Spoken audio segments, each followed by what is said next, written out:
Today, as we start the first section of our last unit for this course, we are specifically looking at sequences. So the rest of this unit will be on series. Today is the first day on sequences and the only day we specifically focus on this aspect. The warm-up is asking you to identify relationships. This part isn't super important, but you might recognize that these numbers in part A, these are all perfect squares. To get those numbers, you have 0 squared, 1 squared, 2 squared, etc. The numbers in part B, these are all powers of 2. Powers of 2. In C, these are the digits of pi. Pi as a decimal is 3.14159. And then in part D, this is actually a special type of sequence. This is called the Fibonacci sequence. To get the numbers in the Fibonacci sequence, you add 2 numbers to get the next number. So 1 plus 1 is 2, 1 plus 2 is 3, etc. Now, these are all examples of sequences. A sequence, just in plain language, is just a bunch of numbers that may or may not have a relationship. So our focus today is going to be on the ones that, of course, do have a relationship. And let's go through some vocab before we get started. Any ordered list of numbers is called a sequence. So it doesn't necessarily have to have a relationship, although of course it's helpful if it does. We denote the terms by writing the terms as a sub 1, comma, a sub 2, comma, a sub 3, comma, all the way up through some a sub n term. A sub 1 is what we always call the first term. A sub 2 is always going to be the second term, etc. So any a sub n term would represent the nth term or the general term of the sequence. So we'll use a sub n when we write an equation, and then that can help you find any nth number of term that you want by plugging in n. So if there's a pattern, we could potentially find a formula for a sub n. Now, if there's not a pattern, we might not be able to write that formula. So going through a few examples here, example 1 just asks us to find the first 3 terms. Remember, we always start with an a sub 1 term. So if you plug 1 into this, you get 1 plus root 1, which gives you 1 plus 1 is 2. The next one you cannot simplify. 1 plus root 2 you can't simplify, so we just call it that.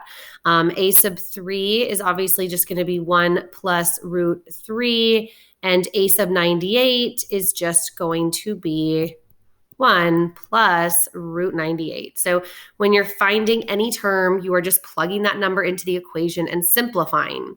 In this next part, in part B, we're going to do the same thing, and I want you to pay attention to the signs here. When I plug in 1, I'm going to get out a negative 1/2. Go through and do that. You get 1 over 2, and then the negative 1 stays negative. When I plug in 2, though, I get 2 over 3 for the fraction. I'm talking about this fraction over here. If I plug in 2, I get 2 over 3.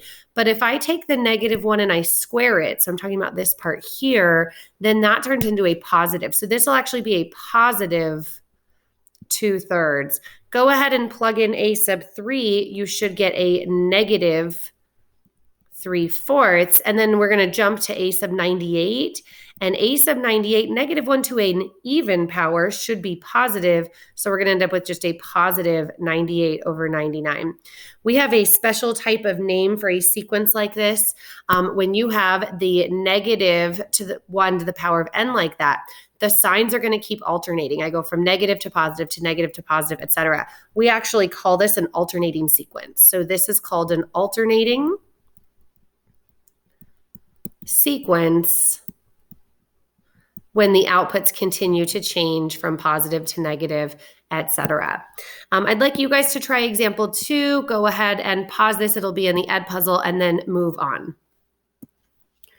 In example 3, you buy a used car and it initially has 15,000 miles on it. So that's our initial mileage. And it adds 8,000 miles every year because that's what you drive it every year.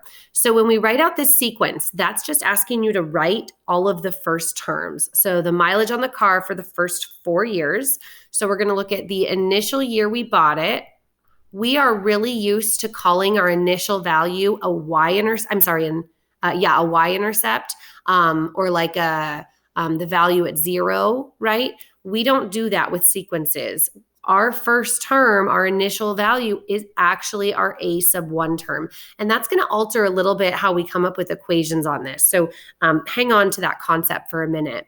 After a year, then we've got another 8,000 miles on this guy. So we've got 23,000 miles. That's our A sub 2. It goes to 31,000, and then it goes to 39,000. Should be our final mileage 4 years later. So this is A sub 1, 2, 3, and 4.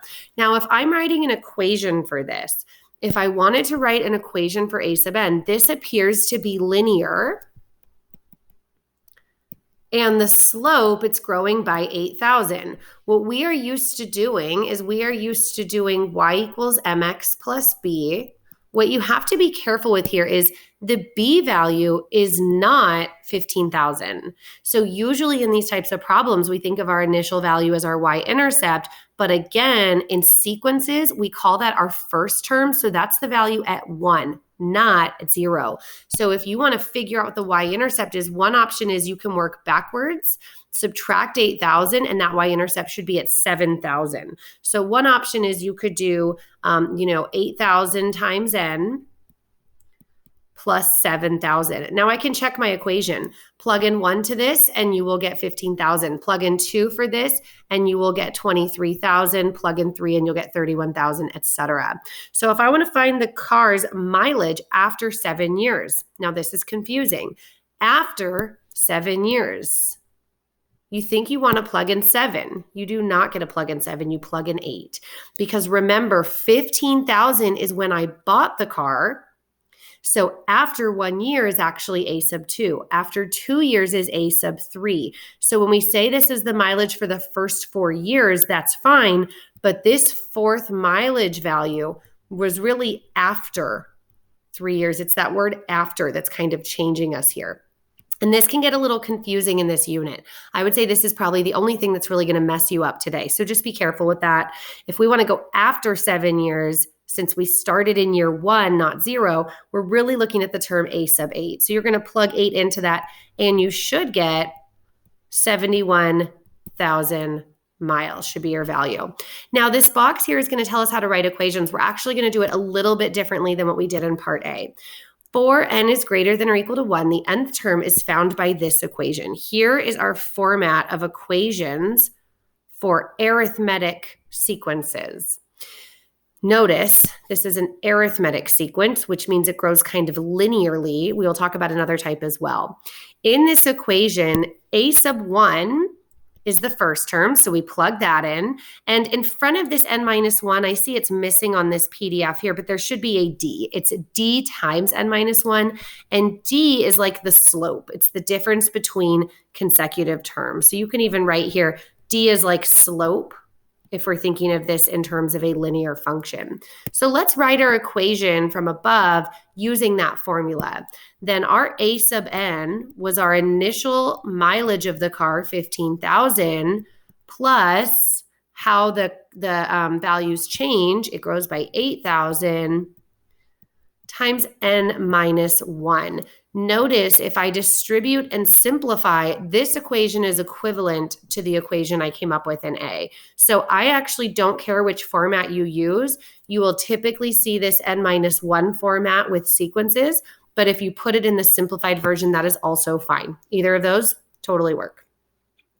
Let's go ahead and take a look at example 5. Which of these are arithmetic? Remember, arithmetic means that your numbers grow by either adding or subtracting a constant. So they grow like linear functions. Go ahead and identify which of these are or are not arithmetic, and then put your answers in the Edpuzzle, and then move on to example 6. So page 2 of notes was all about arithmetic sequences, and this last page of notes is all about geometric sequences. So let's look at a new problem. So now we have a job. Here's our starting salary. This is our initial amount. Again, it's not a y-intercept. It's actually the A sub 1 value. So that initial amount is A sub 1, not 0, which is a little confusing. So this is our starting salary for the first year, and we get a 5% pay raise. So we're going to be multiplying instead of adding this time. That's what makes this geometric. We want to write the sequence to represent our salary for the first 4 years. So my first initial salary is $40,000, and that is my ACE of 1 term. I multiply that by 1.05. Notice I'm multiplying by 1.05 to indicate that I have a 5% interest. So I keep the 100% and tack on an additional 5%. I get 42,000, and that's my ACE of 2. Multiply again by 1.05, and we get 44,100. And then the last time we get 46,305. This is for the first 4 years. So remember, this fourth salary is after 3 years on the job. So this one here, ACE of 4, is really after 3 years. I just want to keep that in mind because we had the issue last time. So after 3 years, that's my fourth salary. It's in the beginning of the fourth year, essentially. Now let's write an equation for A sub n. When I do this, I'm thinking this is growing exponentially. So I'm thinking in terms of exponential. We know the b is 1.05, so we can plug in to ab to the x. But again, I don't know the a value. The a value is the initial amount, the sub 0. Whereas in this case, the 40,000, our initial amount was an A sub 1. So that's a problem. So I can work backwards if I want and take 4,000 and divide by 1.05 to get it. If you do that, you would get $38,095.24. So that's a little bit rounded. So this is actually not the ideal way to do this.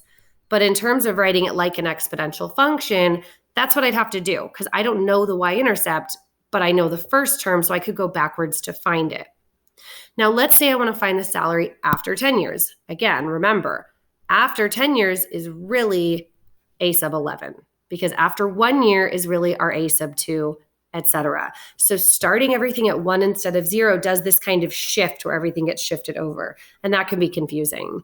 So plug 11 into your equation over here, and what you will get is a lot of money, $65,156. And that's a rounded answer, but we get something like that.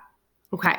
Since this way to write the equation is not ideal, let's look at how else we can write it. Again, in the box, this is how we will be writing our equations for geometric sequence. For n is greater than or equal to 1, the nth term of a geometric sequence is this equation here.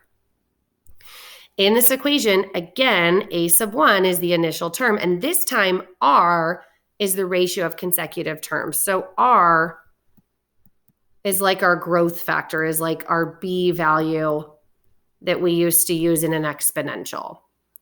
Notice, because I'm starting at an A sub 1 and not an A sub 0 or a y-intercept, that's why I have an n minus 1 in the power, just like in the last problem.